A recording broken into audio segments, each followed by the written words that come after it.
Hey everybody, welcome back to the digital nightmare that is the state of Hackachusetts. In today's video, we are going to be refactoring some code. And right off the top, let me just say this, put this out there. This code does not need to be refactored. The author did a great job, even though he is unknown. No one knows he wrote this code, but it is a very popular OSINT, or open source intelligence tool, for scraping websites for emails. This particular GitHub repository is not owned by the author, just somebody who uploaded it. They didn't write it. The author is unknown. It's called goog-mail.py, and I actually came across it in the book Hands-on Hacking by Matthew Hickey and Jennifer Arcuri, probably butchering that. My apologies. And pretty much, like I said, yeah, it's a tool. You run it, you give it a URL as a argument, and then it scrapes that URL and it returns all associated emails with it. Obviously, that is a great tool for reconnaissance when you're in the reconnaissance phase of a pen test, right? You're just looking for information, emails, phone numbers, addresses, yada yada yada. So I was reading the book Hands-on Hacking, and I came across a tool. I found the repo, and then I ran it, and as always, this thing was written in Python 2. No big deal. I just don't have Python 2 installed on my host OS. I run Python 3 like most of the world these days. So instead of just installing Python 2 on my host machine or just saying fuck it, don't use it, you know, I had the hacker spirit and said, you know what, I'll just rewrite the code, right? Why not just update it to Python 3, which would be a fun little project, and 2, also modify it to my particular specifications. And this leads me to my next point. There's this ongoing debate about whether or not programmers or hackers, or pen testers should know how to program, should know how to code. I am not a professional penetration tester or cybersecurity professional. I am a dilettante, a hobbyist, whatever you want to call it. But I do spend a lot of time doing this. And regardless, I'm still entitled to my fucking opinion. So the whole idea of being a pen tester or hacker and not knowing how to program personally seems absurd to me. I don't know how you can be a self-respecting hacker, pen tester, whatever you want to call yourself, and not know how to code. Even if just a little bit, just a tiny smidgen, right? A little bit of Python, a little bit of PHP, a little bit of C, a little bit of JavaScript, you know, the kind of stuff you're going to run to in the wild pretty regularly. And in Bash, of course, and you know, some Bash script, it never hurts. So the people who make that argument, like, oh, you don't need it, well, okay, yeah, I mean, I guess you could, like, use other people's tools, fine, sure, but then we run into these problems, right? Like, let's take a look at the code in question here. Let's look at this script. Like, okay, so you're a pen tester, you don't know Python, you know, and you look at this and you decide to just run it, right? I mean, how do you know what this is? How do you know this isn't malware? How do you know this is installing like a backdoor on your OS, a rootkit, ransomware, worm, virus, Trojan, what the hell ever? Like, you don't know what this is or what it does, but you're gonna go ahead and git clone this thing, put it on your operating system and run it, not having a fucking clue what any of this means. Seriously? You know? And 2, like, let's say, like, you know, in this instance it's Python 2 and you only have Python 3 or whatever, and it's like you don't have the option to update this code, to come in here, clone it, and then modify it and tweak it to your customizations, to your specifications, right? And that is the advantage that a hacker, pen tester, whatever, has over somebody who cannot hack.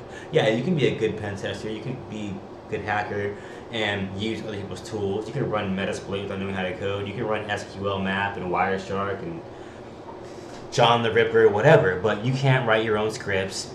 You can't analyze what could be potentially dangerous scripts, and you can't modify other people's tools. So I'm of the opinion that you are at a serious disadvantage, and I don't see how anybody could fucking argue with that. Like, how can you argue with that? Furthermore, how can learning a bit of programming ever be a bad thing, right? Now, I get it. People are busy. People have lives. They have stuff going on. And they're already stressed with other studies and academia. And I totally understand that. But I think it is wow. It is of your best interest to learn a little bit of programming. Just a little bit a day, right? That's what I think. And to illustrate just how like toxic this debate can get, I was just going through random YouTube channels looking for stuff like this, right? And damn, that's an awful freeze frame. Sorry, bud. And this is actually a pretty cool video. This guy's in a huge channel, 107,000 subs. This video has like 2,000 views as of 4 days ago. Whatever. It's straight. Like, he makes a good point. He's advocating for learning how to program as a hacker. Now, when you go to the comment section, you get to this comment right here by this dick weasel. You need to stop telling people they need to learn how to code. Like why? Like first of all, this is a whole grown man, bro. Like, this is his whole channel. Like, he can say whatever he wants. Second of all, you didn't even like qualify this statement. It's not like you were like, hey, you shouldn't be telling people they should learn to code because of X, Y, and Z reasons. You're just like, hey, don't be telling people they need to learn how to code. It's just so weird to me. It's like somebody telling you, hey, you know, you shouldn't learn how to fix your car, or you shouldn't learn another language. Like, how can learning ever be a bad thing? How can academia or the pursuit of knowledge or the pursuit of new skills ever be a bad thing? Now, I'll steelman this argument and say, like, the industry is saturated with, you know, these wannabe programmers who are self-taught, and they're coming into these companies and they're writing buggy code and bad code, and it's hurting the industry, right? They're writing shit code that's vulnerable, buggy, crashes, doesn't work, whatever. Okay, well, like, that's not their fault. Like, wanting to learn to be a programmer or a hacker, that's not the issue. The issue is programmers developing bad habits and no one being there to mentor them and correct them, right? Because, you know, at the end of the day, people can always learn from their mistakes and become better.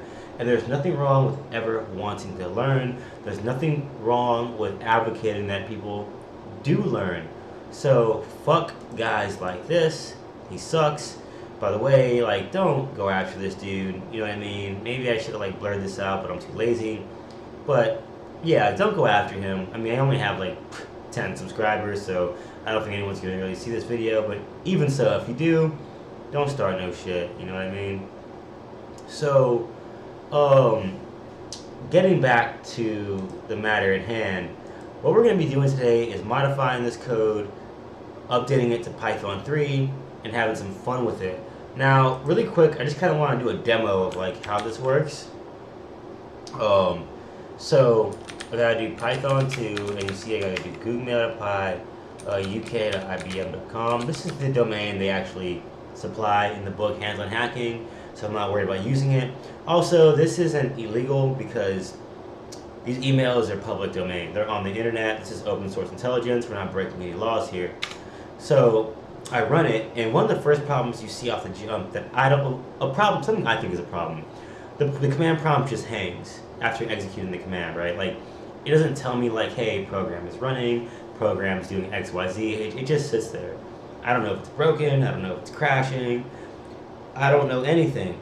So I don't like that. And I want to add some functionality where it's like we get some output, get an update, some verbosity on what's going on there. Anyway, so it ran. We get some cool ASCII, and we get this, and then we get all these emails returned, which is really cool. I mean, this is a great program. Does it need to be updated to Python 3? Not necessarily. Does it need to be modified? Yes, because I want to modify it, because that's what we as hackers, pen testers do. We don't just use other people's tools. We don't just settle for what somebody else gave us. No, we tweak things, we break things, we modify things, and we make them bend to our will so we can use them the way we want to. And that is the advantage a hacker who is also a programmer will always have over a pen tester who cannot code. Period. You don't like it? I don't know what to tell you. So anyway, this is how the program works. There's no like, I don't think there's any like help info. Like, I don't think it does anything right. So like if I do like dash help, like it's just gonna freeze and crash. Like I'm not getting anything. See? So like there's no help info. I don't even think there's a man page. Why would there be? Yeah. So there's nothing. And I'm not knocking the original author, whoever he or she may be. You know, it's a great program. This is what it does. I'm just saying there are things about it that I feel like I could improve upon for my own personal use, and that's what we're gonna do today. So I guess the first thing we should do is like clone this, right? So let's get this. Let's grab this. Do I have a terminal open? Yeah, anywhere? Not in Cali. We're not gonna do this in Cali. So I don't. So let's fire up a terminal. I'll zoom in a little bit so you guys can see. You know that was a problem in one of my earlier videos. Let's go into here. Let's just do git clone. And let's grab this. cd goog-mail.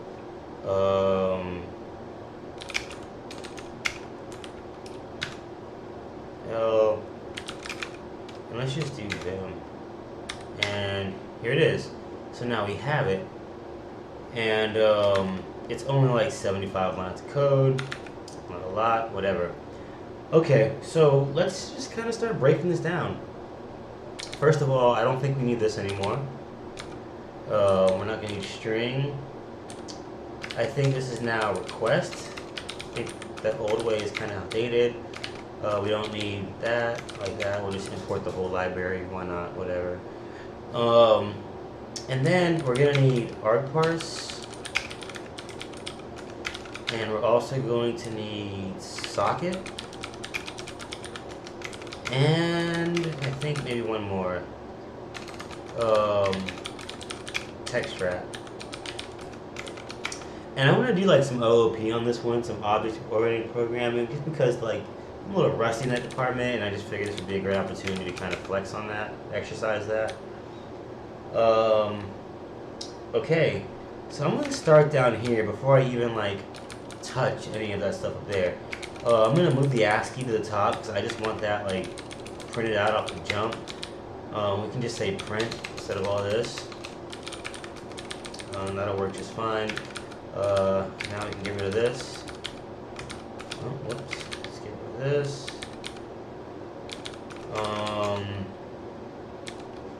Yeah, okay, so now we're going to create like some command line help info. So we're going to say if name, let me sit up straight.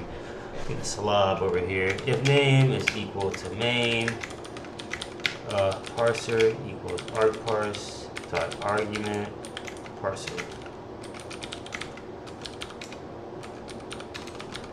And we're gonna say prog equals owls.py. By the way, I call this owls because I wanted to just like put my own spin on it. I didn't want to use somebody else's name, their program. And owls is open source web location scraper. Okay, kind of wordy, a little silly, but you know, whatever. Can you think of something better? I dare you to. You know, so owls, it is. Deal with it. And also, since we're here, let me go back to the browser. There's this really cool website where you can get like ASCII art. Right? Pretty dope. ASCIIart.eu. And you can actually like do text to ASCII. Really cool. And what I want is, let's do, should I do it with the periods? Should I do it that way? No, let's just do owls. Yeah, let's just do it like that. And copy the clipboard. And let's go back in here.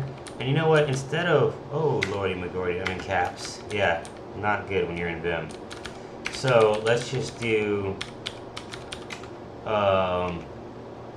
logo equals, boom, owls.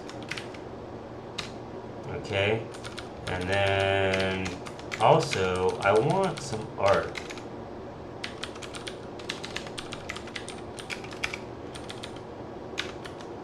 And for this, we are going to go back to the home page. Animals. Let's see if we can find a bird. Or an owl. That was a terrible owl impression. Birds, land. Okay.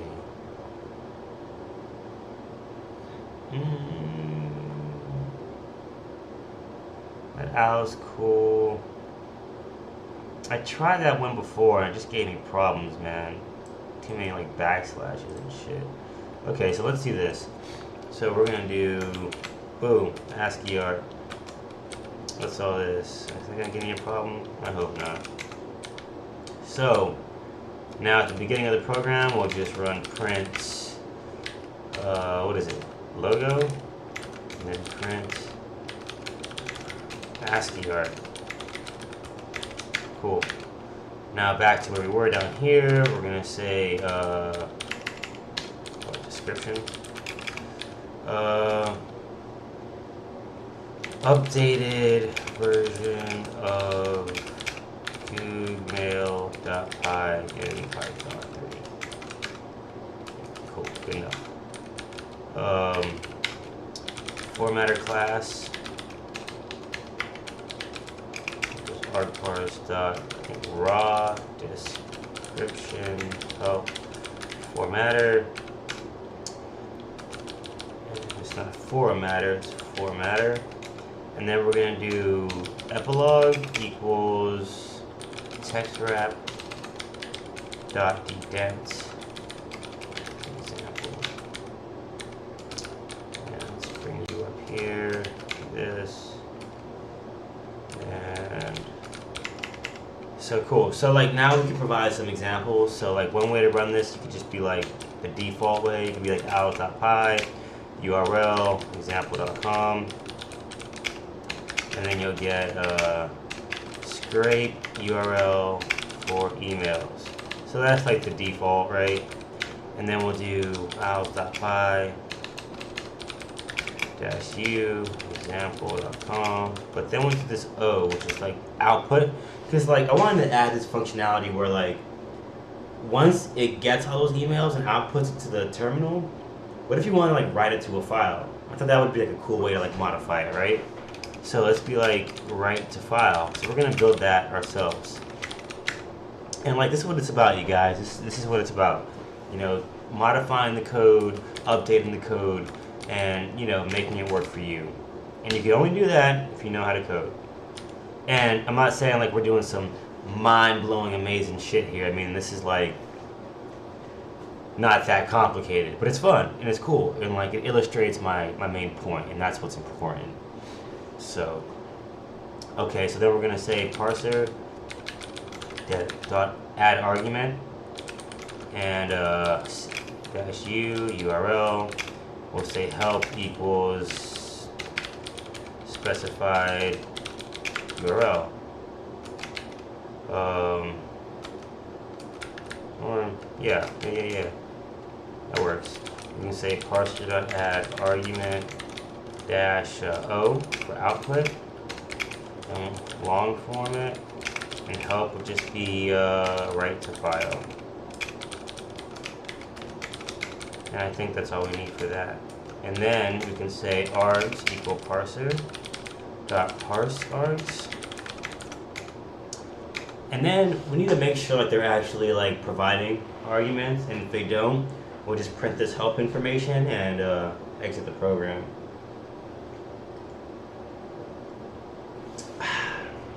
Excuse me. So one way we can do this is we can say if length of sys.argv is less than 3, I believe it's 3, right? Because the program name is the 0 index, and then it would be like the next argument would be the U for URL, and then that. So it's like 3. So a bare minimum of 3. It's less than 3. It'll do parser.print help, and then sys.exit. It'll just quit. And then we're gonna put this in a class. So we'll create an instance of it, and we'll call it owls. And does it take args here? Yeah, it does. And then we'll say owls.run, baby. And I think we're getting somewhere. So now let's actually create that class. And we're gonna move all of this into that class and give them their own methods. So we'll start with like class, we'll call it owls. I'm so tired, guys. I'm sorry. It's like wicked early. I just got off work. I was at work till like 2 a.m. Literally been up all freaking night, so forgive me. Self args. Why does that look weird to me? I think it's right. Anyway, args equals args. That's about it. And then like let's start moving some of this stuff. Move that over. And okay, so this first method, what's a method now, is called strip tags. I want to be more specific and call strip HTML tags. And not knocking the OG author, not saying his naming conventions or the way he named his functions were poor or bad. That is not the point of this. The point of this is to make this our own, to tweak it, and to modify it, and to demonstrate the value of knowing how to program when it comes to being a so-called pen tester or hacker. That is all. So this is the section that like goes through the web request and basically removes all of these less than and greater than signs and just keeps the text that's in between them, right? So this is a really cool, neat little bit of code right here that this guy wrote. It's really cool. It's pretty self-explanatory. Start equals text.find. That returns the index of that string. So if there is a string, then we're going to stop anywhere after that string until it finds the closing tag. And then we pretty much put everything in between inside of text. And then we reset the loop to 0, which continues to loop, and so on and so forth, until all these tags are gone. And then it returns the text. Super cool. Really impressive. Good for him. Did a great job on this. Only thing I'm going to do is just like some stupid little petty stuff. I like to kind of break up my code. I don't know, it's just how I am. Whatever. Just don't judge me. We don't need this anymore because this is checking for command line arguments, and we're doing that down there. So we don't need that anymore. So we can just ditch that completely. Where is that? Right here. So let's just get rid of that. So we don't freaking need it. One thing I want to do is move this dictionary, this empty dictionary, in from a local space to a global space. And I also want to change the name to email dict. Get your mind out of the gutter. Email dig, so we can ditch this now. Bye bye. All of this is going to be. Oh no, we don't need this either. Domain name, no, we don't need that. But we do need page counter because all of this is actually going to go inside of a method called scrape. And this is going to be the meat and potatoes, boys and girls, of this program.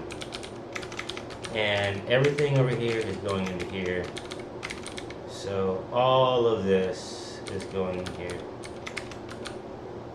One more time. Come on. Boom. So I think that indentation is right. You never know with Python, right?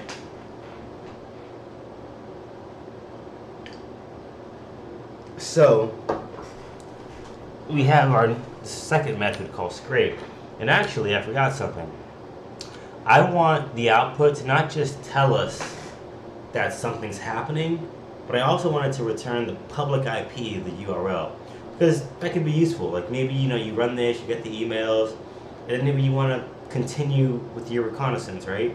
And having that public IP given to you would be a nice little touch, you know what I mean?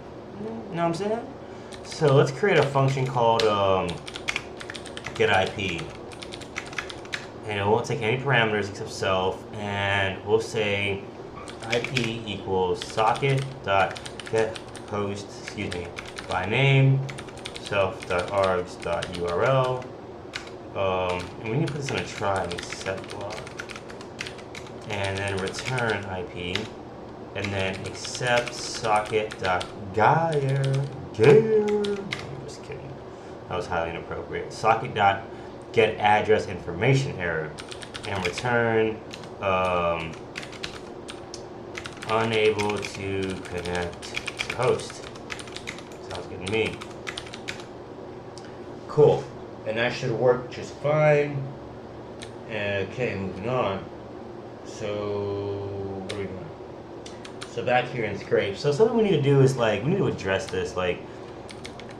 Let's make let's get rid of like all this concatenation with the plus operator or the add operator or concatenation operator, what the hell it's fucking called. Let's get rid of that and make this an F string.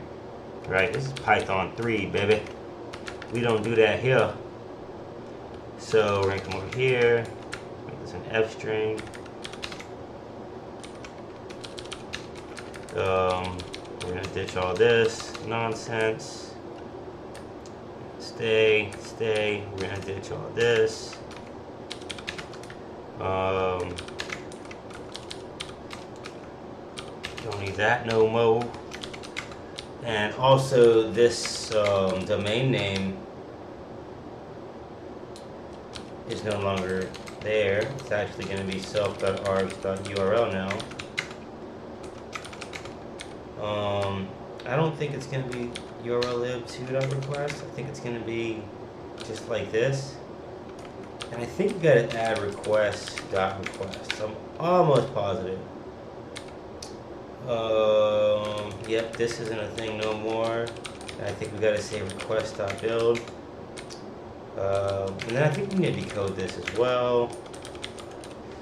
By the way, like, if it looks like I'm cruising through this, like I'm not reading this or anything, I actually made this. This is the second time I'm making this video. I made it once about 2 hours ago, and then I realized like my terminal looks really, really tiny in the video. And I did that in one of my previous videos, and I was like, fuck, man, like you can barely see what I'm typing. So I'm shooting this again for the second time, but this time I'm hoping my terminal, the text of my terminal is much larger and you can actually like read what I'm coding. I hope. So that's the only reason it seems like I'm going through this like a wizard, but I struggled a little bit more than this the first time, promise you. Okay, so over here we have this regex, this regular expression. We can leave this the way it is, but I do want to change this to self.args.url. And this is no longer called that. It is now strip HTML tags, I believe is what we called it. So that's fine. Let me break this up a bit. This is no longer called D, but email dict. I don't think we need this unique emails.keys. I'm going to comment it out. Break it up. Also, like the way we're, I always forget what this is called. Plus equals. What's it called though? It's like we want to increment this, but not this really old and outdated way, right? Again, no offense to the original author. I probably couldn't have written this on my own. Probably a better programmer than me. Kudos to you, sir. I tip my hat to you. I'm just saying. We're updating some shit. That is like that, and I don't really like that shit, man. It's not like, oh shit, it's not like it's readable. Good lord, what am I doing? Okay. Yeah, it's not as readable. I have to space things out. Why do I feel like I'm forgetting something? Oh yeah. So when this starts, I also want it to like run all that. So like I want it to be like print. Oh shit. Scanning.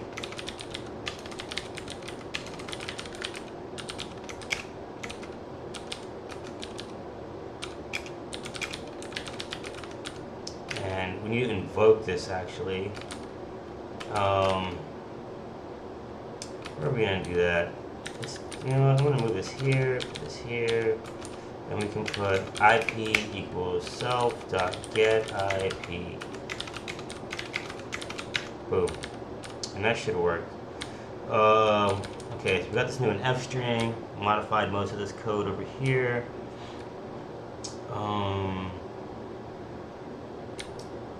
And we gotta do the same thing down here. Again, we're gonna make this into an F string. Ditch all that.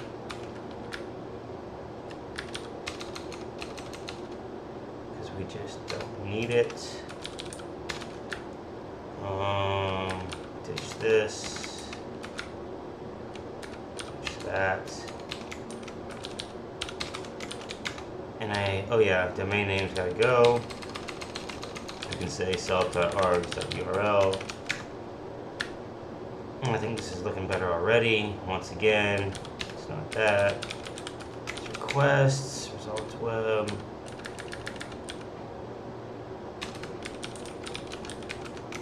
It's like that. This needs to be code UTF-8. The regex is fine. Just gotta change this to self.args.url. And also this function, it's no longer called that. It is self.what the hell is it? Oh, strip HTML tags. And also, I don't think I put that self up here. Good catch, good catch. That should work. And it's not stripped. Not at the club, yo. Ain't nobody doing no stripping. This dictionary is email dict now. I think this is useless. I don't think we need this. It's fine, it's fine. Let's increment this the smart way. And oh yeah, these print statements, these parentheses. So that shit ain't gonna fly, cuz. And also, I guess it needs that up here too, don't it?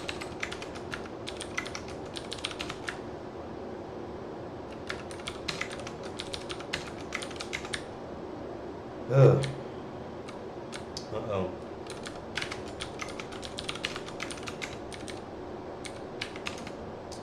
Same here.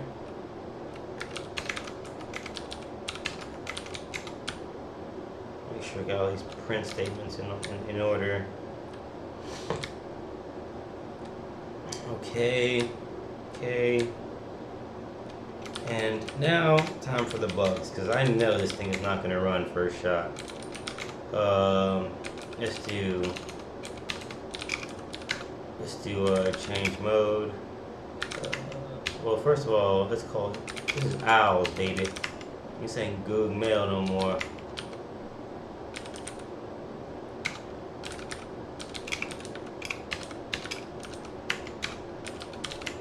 Let's see if we can just get our help information. That's great. That worked just fine. Excuse me. That's awesome. So there it is. So that worked without a hitch. Let's see if we can run this on a URL. Let's say, I don't know, whatever.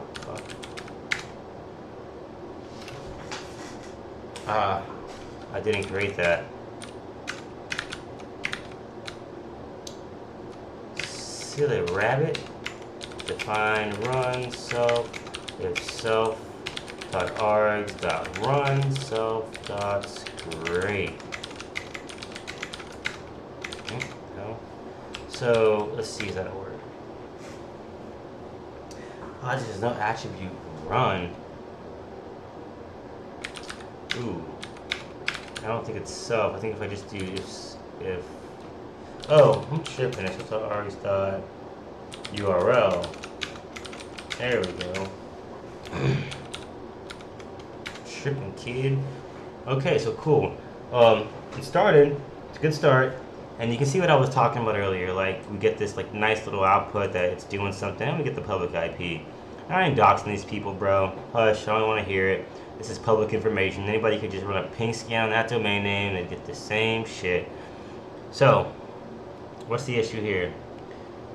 2 were given. Self.ship HTML tags text. Takes 1 positional argument, but 2 were given. What the fudge? Okay.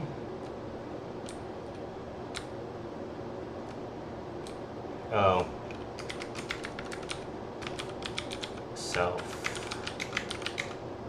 Let's see if that works, if that helps. Get a different error this time, maybe. Oh, maybe it's just gonna run all the way.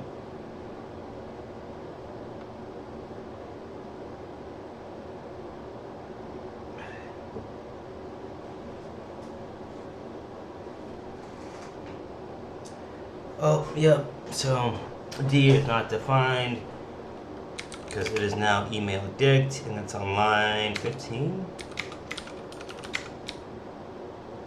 Yep, right here. Yeah, because we renamed that, right? Okay, let's try it again. I'm fucking hammering on this server, dude.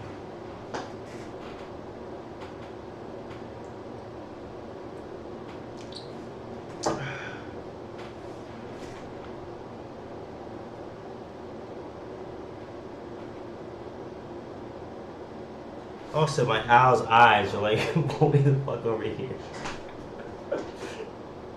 I gotta fix that. His eyes look like, that's like bad CSS. Like, that's how my CSS looks whenever I do web dev. Like, everything is just like, it's like a Picasso or something. But anyways, all frivolity aside, is that even a word? Frivolity, frivolousness. We see these emails, cool. So our program is mostly working. We get some nice output. You know, let's just know something's going on, get the IP address, and then we get a list of emails. So like, not bad. You know, our owl's hurting. You know, we gotta help him out. What the hell? What the fudge just happened? What is going on? Okay, hold up.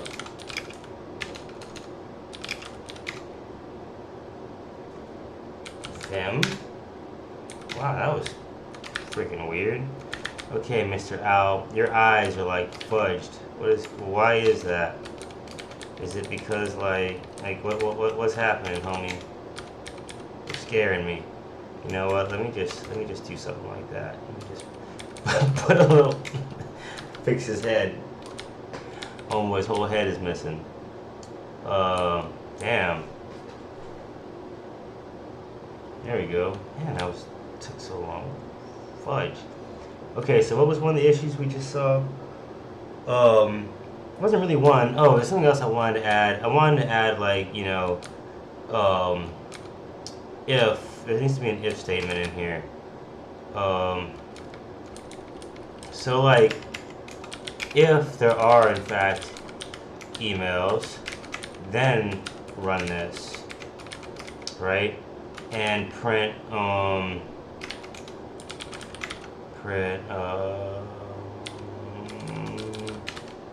be like length of email dict, which will tell us the number of emails.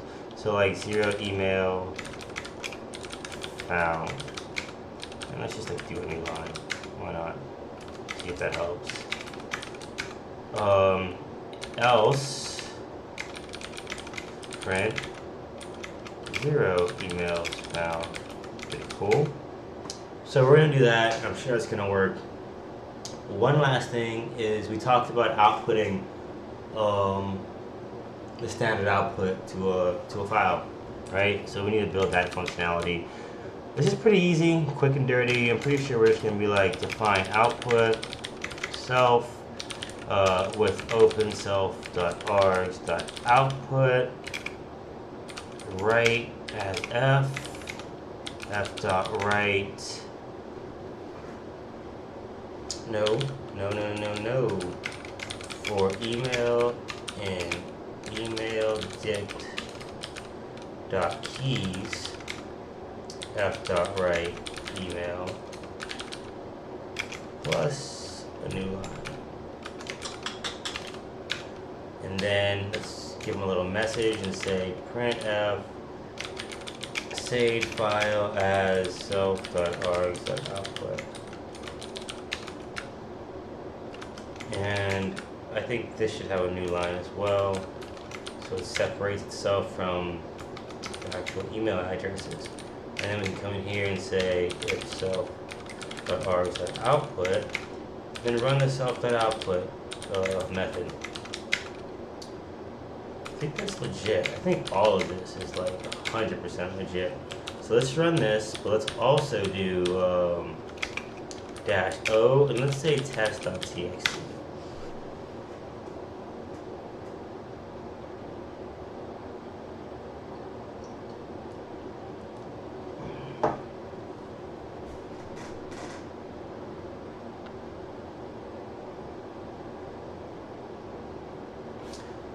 That is great, dude. And like, let's see, that's cat test.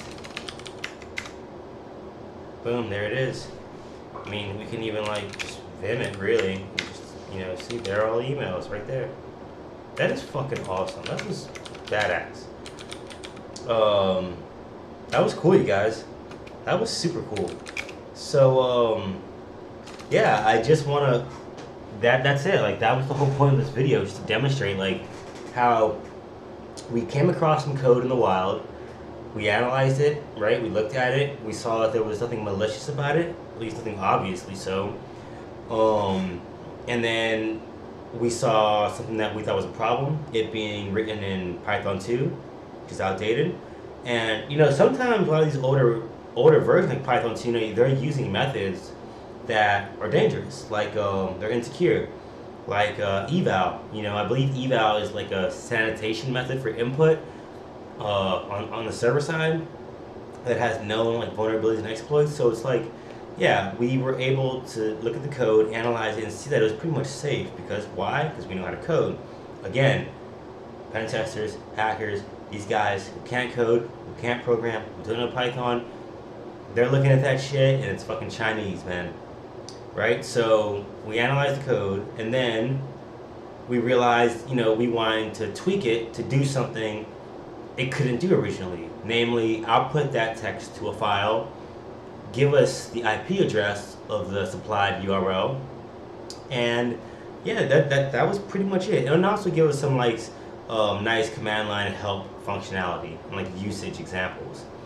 And we were able to do all that with just minimal Python skills. I mean, it took us what's it been, 20 minutes, 25? And that was fun. And like, yeah, it wasn't no like mind-blowing, you know, code, you know, I mean, it wasn't like anything crazy. It was a pretty simple program, pretty straightforward, but that was really fun. And yeah, that was it. So I hope you learned something, and I hope this video kind of drove that point home about why, as pen testers and ethical hackers, you should have a minimal understanding of programming. Like, don't just like act like you don't need it. You know, the more skills you have, the better. It never hurts to learn. It never hurts to be more knowledgeable. Anyways, guys, that's it. Till next time. Later.